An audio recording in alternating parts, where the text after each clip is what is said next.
اگر میخوای زودتر به نتیجه برسی، یکی از شرطهای مهمش اینه که همزمان چندین هدف رو دنبال نکنی، باور نکنی همزمان چندین خواسته رو. مثالی برات میزنم که میتونه بیانگر خوبی باشه برای درک این موضوع. فرض بگیر که شما میخوای چندین فایل رو در سیستم خودت آپلود کنی، دانلودش کنی.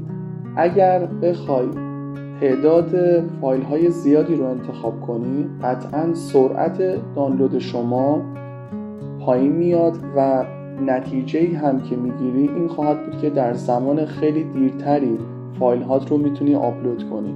خیلی از موضوعاتی که برای شما در حال حاضر اهمیت داره در ظاهر قضیه به این صورته، در باطن همه اهداف ما اولویت بندی هستند برای ما. یعنی اینکه شما باید اولویت هات رو تعیین کنی و پله پله جلو بری اگر میخوای سریع بهشون برسی.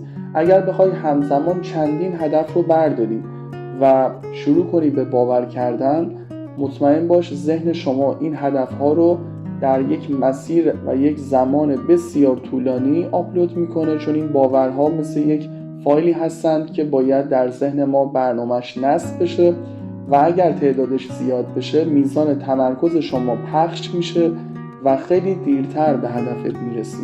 بنابراین دوست من، تاکید من اینه که شما همزمان چندین هدف رو انتخاب نکنی و اولویت بندی کنی و اجازه بدی هر هدفی در زمان درست خودش محقق میشه. به یک هدفی برس و شروع کن هدف بعدیت رو برای باور کردن. این راه و روش درستی هست که شما میتونی برای باور کردن یک هدف و یا چند هدف ازش استفاده کنی.